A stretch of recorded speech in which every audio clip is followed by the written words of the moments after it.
This video will show you how to replace the rear brakes, pads, and rotors on this Subaru Outback. This will be located behind your rear wheels. Let's get into it. Okay friend, let's get started on our job. To be able to service the rear brakes, we have to have a scan tool. We want that scan tool to gain access to the brake service mode. Of course, every scan tool is going to be a little bit different, so we're going to go through our procedure on our particular scan tool to get into that service mode. In this instance, I'm pressing OK.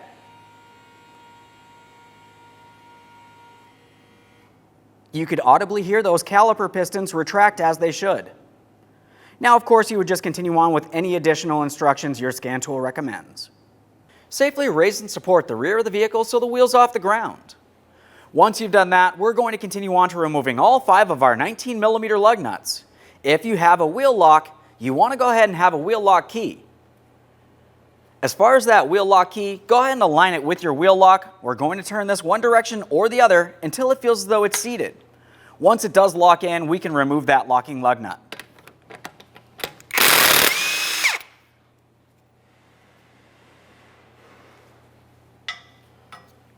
Let's remove all other lug nuts.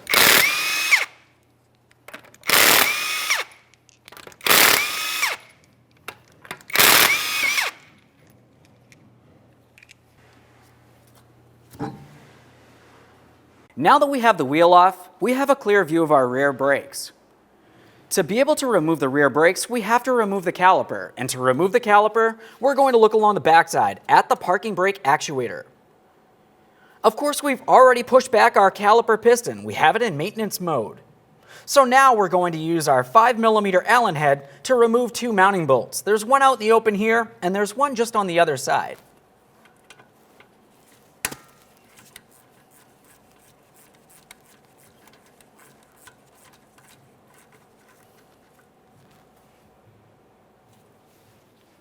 As you remove any hardware, replace it as necessary.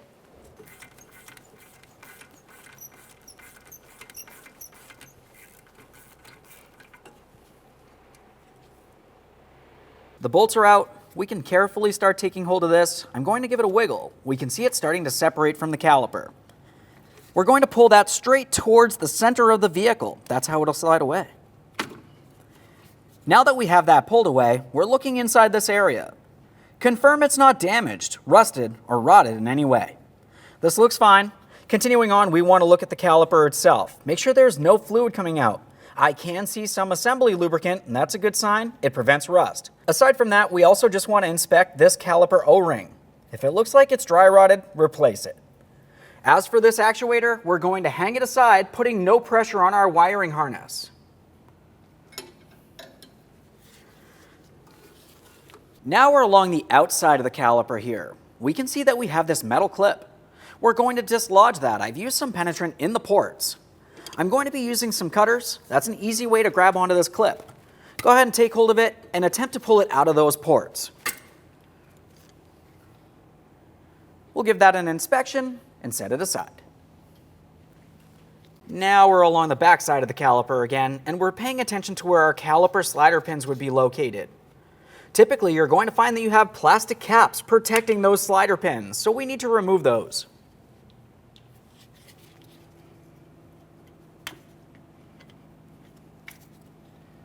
Now, inside of those slider ports, you're going to be using a 7mm Allen head socket to remove the slider pins.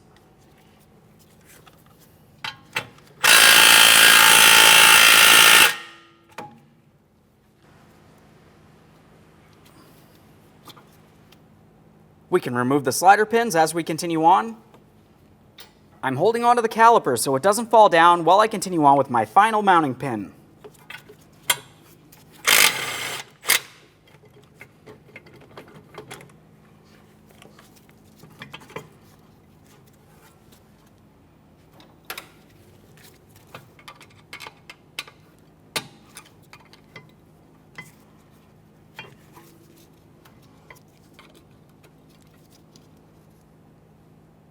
We'll take hold of the caliper, and we're sliding it out and away. To remove the outer pad, typically you could just tap or pry that out of place. Now, as far as the caliper piston's concerned, we're going to have to twist this at the same time as we press it in. You could do that using some long-nosed pliers, carefully of course, because you don't want to cause any damage to your protective boot, or if you have a specialty tool, you can use that as well. As far as the tool itself, you want to make sure that the ears make its way into that caliper piston. You can see the two slots.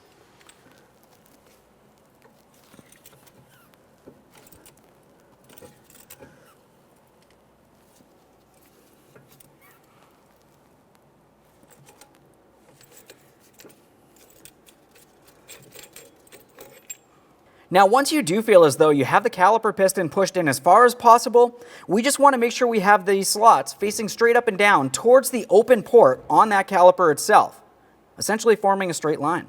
After inspecting for leaks on the caliper itself, let's continue on with our inboard pad next. Just go ahead and remove that. A quick inspection, set it aside. Just go ahead and remove that, and I want to show you one thing. On that inboard pad, you should have a wear indicator. Now, when we go to install our brand new brake pads, we want to have the wear indicator in the same exact location. So this was in the vehicle on the inboard side, and it was on the lower aspect. That's exactly where our indicator will be during the installation. It's time to start removing the caliper bracket. Now, looking along the backside here, you're going to find two 14mm mounting bolts. Go ahead and remove the pair. Typically for this, I remove the first one, quick inspection, just start it back in a couple threads, that'll hold it for us.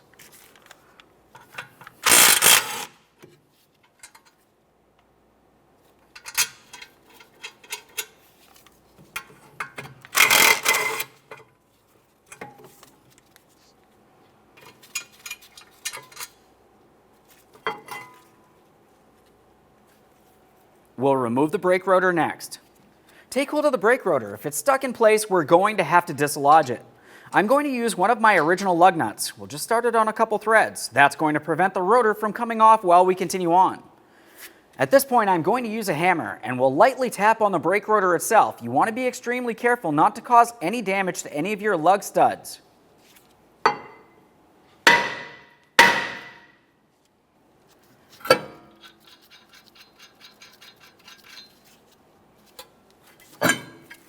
Remove your brake rotor. There it is, friend. Prior to installation of any brand new parts, we need to make sure we clean and inspect the hub mating surface. For this, I'm just going to use a wire brush. You can use some sandpaper if you wanted, and of course some parts cleaner as necessary.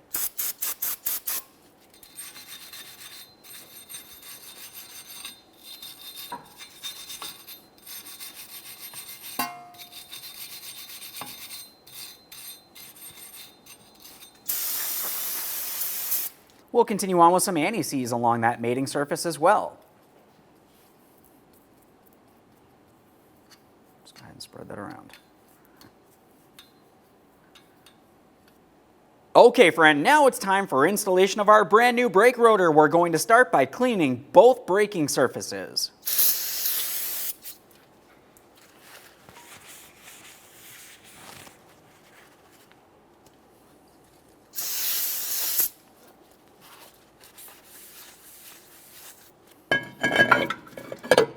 We'll get this in place, hold it there with one of your original lug nuts.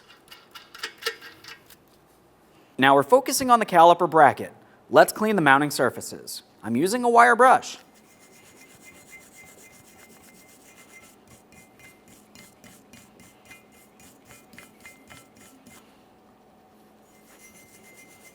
We're essentially cleaning the areas that the brake pads will rest.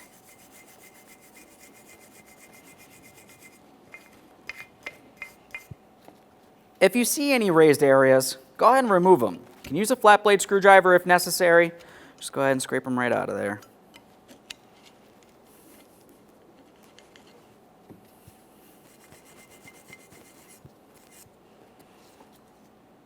Assuming that looks good, let's get over to the vehicle. Just bring that bracket into place here.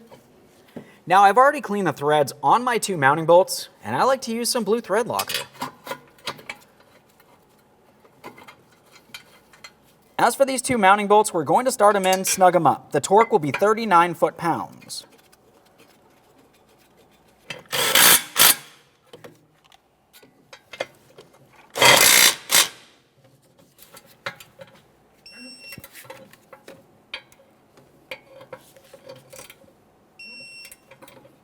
Now we have our brake pads. As for the brake pads, as you remember during the removal process, I mentioned we want to pay attention to where our wear indicator will be located. It's going to be on the inboard pad, and we want to have it on the lower side. The inboard pad will also have this small spring. That spring is going to press up against the caliper, and that'll be forcing the pad into the bracket as necessary. So for this, we can just take each of these two pads. We'll slide them right into the caliper bracket, the inboard pad on the inboard side. Now we're going to focus on that caliper again. As far as this caliper, we want to make sure we clean it down, and we're going to apply some lubricant. First of all, we'll just make sure we don't have any miscellaneous debris on our piston or along the backside of each of these two ears, directly against where the pads will be sitting. Other than that, we have the ports for our two slider pins. For those, just go ahead and clean them out with a clean rag. I'm going to take that rag, I'll slide it straight on through. We can just go ahead and work that around.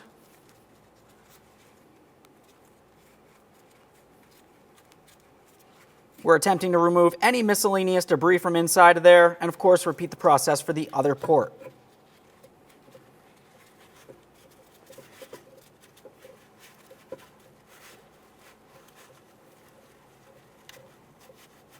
The next thing we want to do is clean our two slider pins.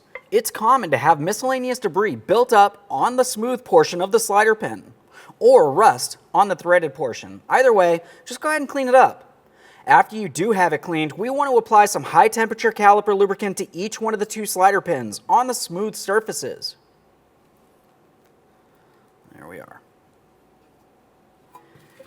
Take those slider pins and we're going to start one of them through each one of the caliper slider pin ports. We only want to go far enough that we can just barely see the threads. Continue on to the next one, same process here, just go ahead and slide it right in there. We're continuing with our lubricant. Now, as far as the next portions of lubricant, we're going to be focusing on that caliper piston and those two ears.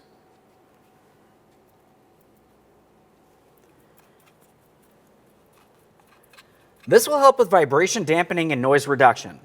Now, there's one more area that we're going to pay attention to as far as the lubricant's concerned, and that's the back side of the caliper. On the back side of the caliper, the first area that I always like to add lubricant is directly along this shafted area. We want to prevent moisture from making its way in there and causing an issue. Other than that, we also have our sealing O-ring. We've already checked to make sure it's soft and pliable, but I always like to add some lubricant. It's going to help keep moisture out of this area. Glove finger, just go ahead and spread it around as necessary. Let's get the caliper in position. We're going to take that caliper and slide it over our brake pads. After that, we can start in those two caliper slider pins.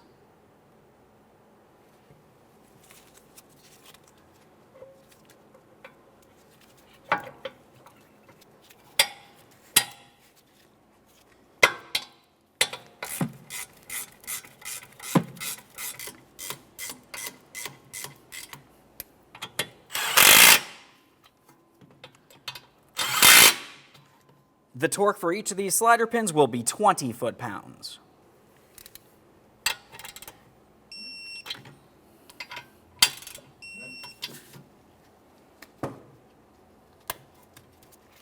Once they're torqued, go ahead and protect those caliper slider pins with their protective covers. We can get the actuator in place. For this, as we bring it up into position, we want to align the center shaft and our mounting bolt ports.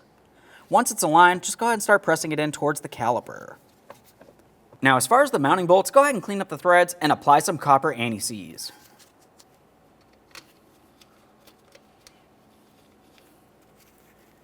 We'll make sure we start in each of our two mounting bolts before we tighten either.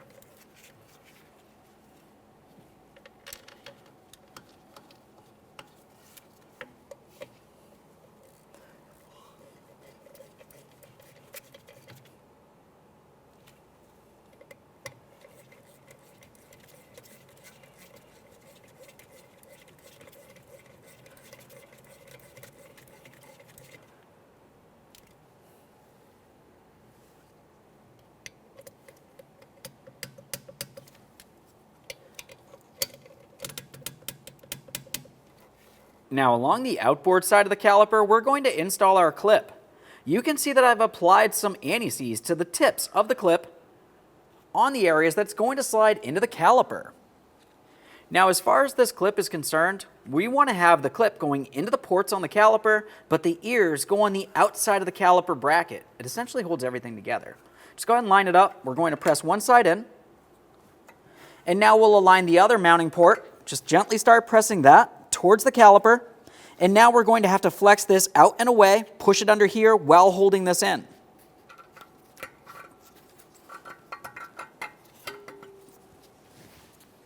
Now, once you do feel as though you have it in there, you need to take a quick peek. If it looks like this, falling out, you want to make sure you do secure that. Just a couple light taps along each of those two ears, driving them in. A quick confirmation to confirm that we're properly secured. Let's remove our lug nut.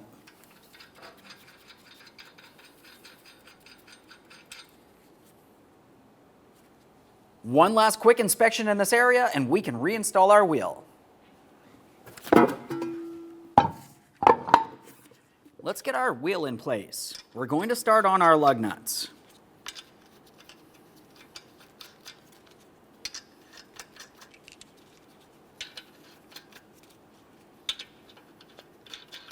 Let's get the wheel in place. We're going to start on all 5 of our 19mm lug nuts, and of course if you do have that locking lug nut, that as well.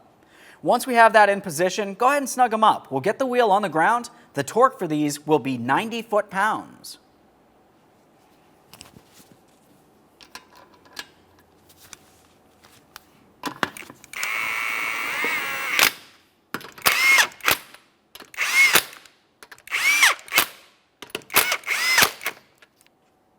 Now we've got the wheel back on the ground. We're going to be torquing these in a crisscross manner to that 90 foot-pounds.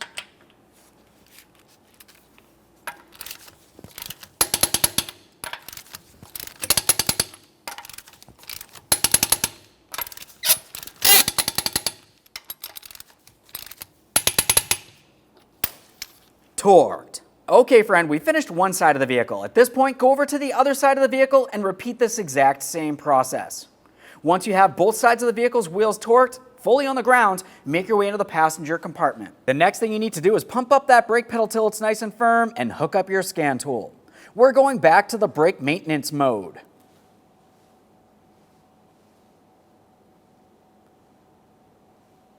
We'll follow any options here that lead us in the direction we need to go.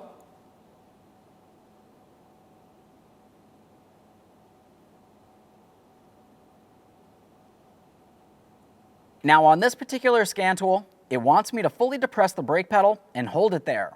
We're listening for an audible action from each one of those actuators. Once we've confirmed that, we'll just continue on with our screen instructions here. As I mentioned, every scan tool is going to be a little different. Perfect. On my screen, it told me to start the engine and test the parking brake.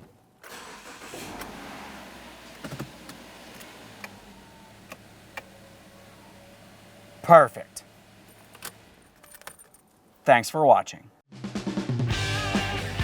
When only the best will do, demand TRQ. The only company that lets you view before you do. TRQ is committed to offering the highest quality aftermarket auto parts that are engineered for peace of mind. Thanks for using and viewing with TRQ.